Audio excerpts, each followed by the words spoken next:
Alright guys, so in this video I want to explain what kind of A level hero you guys should be exchanging for when you guys can get your Dream Realm coins. So every day when you do play the Dream Realm, you are able to get the following day you will be able to get the reward. So this is going to be something you can get on a daily basis. So we click on this one. No, it's not this. Okay, this one.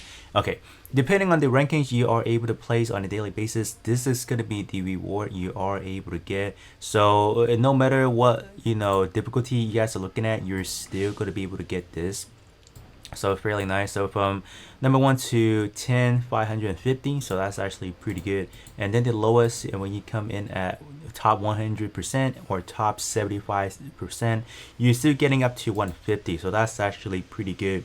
So that's why you do want to play Dream Realm on a daily basis, so you can start accumulating a lot of these. In terms of what to really exchange for, I definitely do say things are going to be able to beat the Dream Realm, because they are specific A-level characters that significantly do really good in Dream Realm. So I feel like you want to focus on those unit first, so you can do progressively better in Dream Realm. So if in the long time span, you guys will be able to get other characters as well. So let's kind of go over the 5 characters that I feel like you guys should focus on first. Okay, so these are the 5 characters that I feel like you guys should focus on first. I didn't bother going to the shop because right now the shop is a little bit glitched out, so I can't really properly show you guys. So I think this is actually not that bad as well.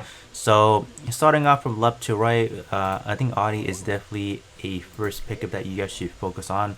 He just deals way too much damage as a A-level character, so I don't know what you guys are doing if you're not picking him.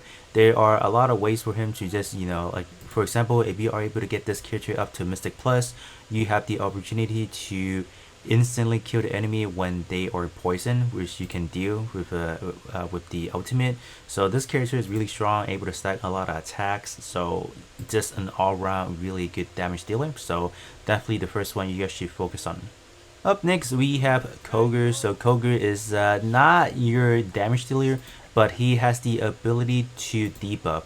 So I believe on the ultimate, the Devastating Axe, he is able to stack reduction on target's physical defense up to 40%.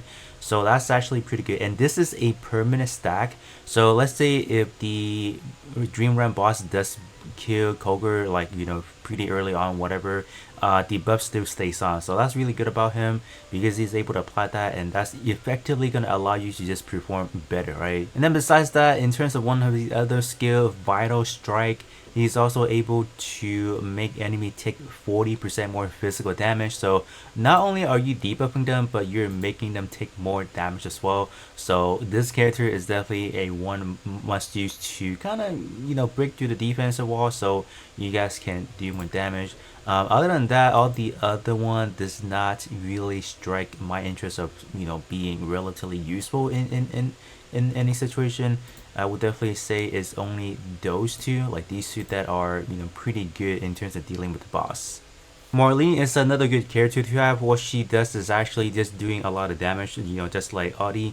So what's interesting about her, she's able to do true damage to the enemy, so that is definitely what makes her really unique. What actually set that in is, I believe when you do have her at Mystic Plus, it talks about that her normal attacks now deals true damage after reaching maximum stats. So 6 stacks, so you do need your ally to execute a lot of ultimate first. But I mean, like, if you do play Dream Realm, for example, there's always going to be there's no way you don't activate up to 6 ultimate. So therefore this is going to be very, very effective for her. She's just going to be able to do a lot of damage. Other than that, in terms of one of her other skill, Hyper Focus, she's able to increase her attack and also increase attack speed as well. So if you do put her in the back row when there's no enemy in the 2th house within her, that's going to allow her to effectively just go wild. Other than that, you do have, stun. I don't know if stun can actually affect the enemy. When I did use it, I don't think I see that. Maybe it just went by too fast. I'm not seeing it, but that's also something you can consider as well. But other than that, that's gonna be it for Marlene. Just those two different things that makes her sister apart. Just being able to do true damage to the enemy, definitely a really awesome thing to have. So Korean is also another good character to get because he has the ability to shield one of the weakest ally, and then after that being able to do true damage to the enemy, so pretty good. And then he has guaranteed crit. Okay, that's pretty nice. Also has haste, so that will allow you to further attack faster.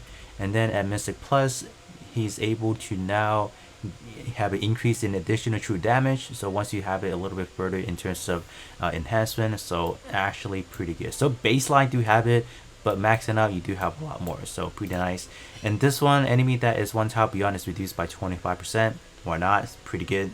And then last but not least, we have Coco. Coco is probably one that I feel like it is a little bit underrated because she does need some help into getting her ultimate up. The ultimate is pretty much where her bread and butter kind of comes around.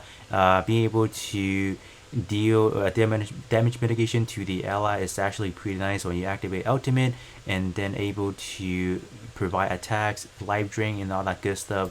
Actually pretty good. But besides that, I would definitely say there's not a whole lot of merit with her overall kits. So definitely not. That's why I would say this one is probably the last one to pick from the list. Definitely go from left and right. I mean, that's kind of how I set it up, but I think that's going to be pretty much it. So those are just going to be the 5 that I feel like you guys should be focusing on first. So once you guys are able to rack up more of the Dream Realm coins or whatever, then at that point in time, you guys can slowly grab the other one that you may want for collection purposes, or you might want it specifically to tackle some other content in game. But other than that, that's going to be pretty much it for me, and I'll be catching you guys all on the next one.